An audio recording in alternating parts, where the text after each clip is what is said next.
Sang pelaku pesugihan harus menyediakan kamar khusus untuk berhubungan badan dengan Nyai Puspocempoko yang konon katanya memiliki paras yang sangat cantik. Sang pelaku pesugihan pun harus setia kepada Nyai Puspocempoko. Karena kalau sampai si laki-laki ini selingkuh atau pindah ke lain hati, maka dampaknya akan sangat mengerikan. Dampaknya dia akan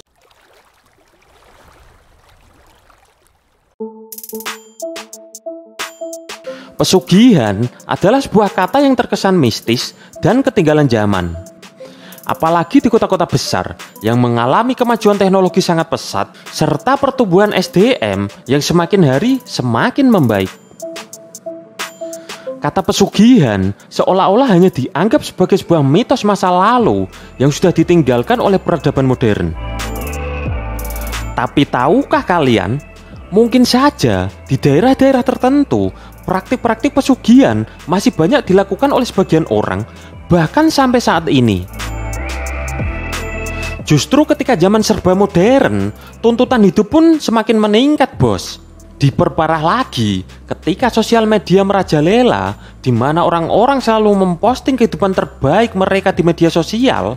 Mereka memamerkan mobilnya, rumahnya, aktivitas liburannya, tapi mereka menyembunyikan sisi hidupnya yang susah, bos. Yang diposting itu hanya yang keren-keren doang, bos. Tapi kehidupannya yang biasa aja atau mungkin malah yang memalukan itu gak pernah diposting sama sekali. Hal ini tentu membuat orang-orang yang kecanduan sosial media menjadi agak minder dan iri ketika melihat kehidupan semua orang sepertinya selalu lebih baik dari kehidupannya sendiri, bos. Pokoknya lihat ada orang pamer liburan, dia iri. Kok orang-orang pada liburan terus ya? Kayaknya aku doang yang gak pernah liburan. Padahal kan dia gak tahu, bos. Mungkin saja orang yang posting liburan tadi sudah nabung bertahun-tahun dan tidak mau membeli ini itu hanya untuk dapat liburan seperti itu, bos. Ada orang pamer mobil di sosmed, dia iri. Kok orang-orang udah pada punya mobil ya? Aku kok motor aja masih kredit. Padahal kan dia gak tahu, bos, itu mobilnya sendiri atau mobil rental. Pokoknya kalau ada postingan keren-keren, bawaannya dia itu jadi minder dengan kehidupannya sendiri sekaligus iri dengan kehidupan orang lain, bos. Nah, kebiasaan ini yang cenderung membuat seseorang jadi tertekan dan ingin mendapatkan kekayaan secara instan, bos.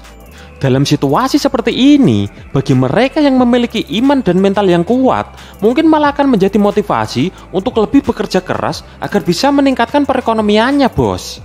Akan tetapi, bagi mereka yang lemah iman dan lemah mental, ada kemungkinan akan memilih cara yang lebih instan, bos, yaitu mencari pesugihan. Salah satu jenis pesugihan yang paling terkenal adalah pesugihan kabungan, karena memang letaknya di Kabungan, Rembang, Jawa Tengah, bos. Konon katanya ada sosok cantik yang bernama Nyai Puspocempoko yang dipercaya sebagai penunggu goib yang berada di sekitar Kabungan, bos. Para pencari pesugihan banyak yang percaya bahwa Nyai Puspocempoko ini sangat cantik dan memiliki nilai mistis yang sangat tinggi, bos. Tapi mau sosoknya secantik apapun, idolaku tetap Jihan Audi, bos. Manis hehehe. Banyak peziarah dari berbagai daerah yang datang ke Kabungan ini dengan tujuan yang bermacam-macam, bos. Ada yang meminta penglaris dagangan, ada yang meminta perlindungan, ada yang meminta kedudukan, dan ada juga yang meminta keselamatan, bos. Ya, terserah kalian lah. Yang penting nggak minta kenaikan UMR aja, bos. Karena kalau mintanya di situ salah alamat, bos. Tapi yang paling banyak adalah orang-orang yang datang untuk meminta kekayaan instan atau kekayaan yang luar biasa banyak, alias meminta pesugihan, bos. Nah, sekarang pertanyaannya, apakah jika kalian meminta pesugihan Nyai Puspocempoko, kalian akan menjadi kaya secara cuma-cuma? Eits, ntar dulu, bos. Emang kamu kira dia ibumu, mau kamu mintain duit secara cuma-cuma? Enak banget hidup lo, minta kekayaan cuma-cuma. Ya udah pasti ada syaratnya, bos. Makhluk halus juga gak mau rugi dong. Kalau mereka memberimu kekayaan, maka dia juga bakal menuntut sesuatu dari kalian yang sekiranya bakal memberikan keuntungan juga bagi mereka, bos. Hanya saja Khusus untuk pesugihan Nyai Puspo Cempoko ini, syarat pesugihannya itu cukup unik, bos. Kalau pesugihan lain itu kan syaratnya ada yang serem-serem ya, bos. Ada yang harus bertapa di tempat angker, ada yang meminta tumbal nyawa, ada yang harus mengorbankan anggota keluarga. Serem banget, bos. Tapi kalau pesugihan Nyai Puspo Cempoko ini syaratnya cukup mudah, bos. Yaitu dengan menjadi suami dari Nyai Puspo Cempoko ini. Waduh, kayaknya para jomblo jiwanya mulai meraung-raung nih mendengar syarat pesugihan yang satu ini. Hehehe. Sabar, bro. Simak dulu videonya sampai habis. Aku tahu perasaan kalian. Aku tahu bagaimana rasanya selalu ditolak sama cewek. Aku tahu bagaimana rasanya selalu sok-sok kuat ketika cewek yang kalian incer malah naksir sama teman kalian yang lebih ganteng. Santai, bos. Slow, oke? Tarik nafas dulu. Keluarkan. Ya, udah tenang. Oke, kita lanjutkan. Ya, dan sesuai dengan apa yang saya jelaskan di atas, bos, bahwa Nyai Puspo Cempoko ini konon katanya itu memiliki paras yang sangat cantik. Jadi, mungkin inilah yang membuat para pelaku pesugihan lebih memilih pesugihan jenis ini, bos.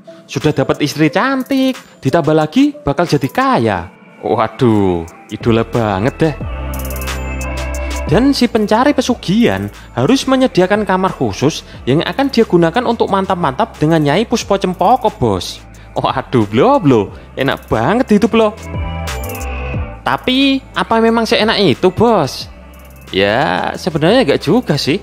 Karena jika seseorang sudah memutuskan untuk mengambil pesugihan Nyai Puspo Cempoko dan menjadi suaminya, maka dia tidak boleh selingkuh atau bahkan menikah dengan wanita lain, bos. Si Nyai ini gak akan rela untuk diduakan, bos. Karena kalau sampai itu terjadi, musibah besar akan terjadi kepada si pemilik pesugihan yang melanggar aturan tersebut. Dan kelemahan lain dari pesugihan ini adalah karena si pemilik pesugihan gak boleh menikah dengan wanita lain, maka otomatis dia bakal ngejomblo seumur hidupnya, bos. Dia hanya punya istri goib, yaitu Nyai Puspo Cempoko. Yang mana karena dia goib, maka gak bakal bisa kalian ajak buat nemenin kalian ke kondangan, bos. Lah kan percuma, kalian jadi kaya, tapi kalau ke kondangan sendirian dan dicengin sama orang-orang. Kok masih sendirian? Istrinya mana? Kapan nikah? Kok gak laku-laku sih? Temanmu kan anaknya udah pada sekolah semua, sedangkan kamu nikah aja belum. Nah, kalimat-kalimat ini tentu akan menyiksa mental, pikiran, dan perasaan kalian, bos. Jadi, daripada kalian menjadi kaya tapi selalu dicengin sama orang-orang karena ngejomblo sampai tua, ya kalau saranku, mendingan kalian jauhi pesugihan-pesugihan semacam ini, bos. Atau kalau menurut pendapat kalian gimana, bos?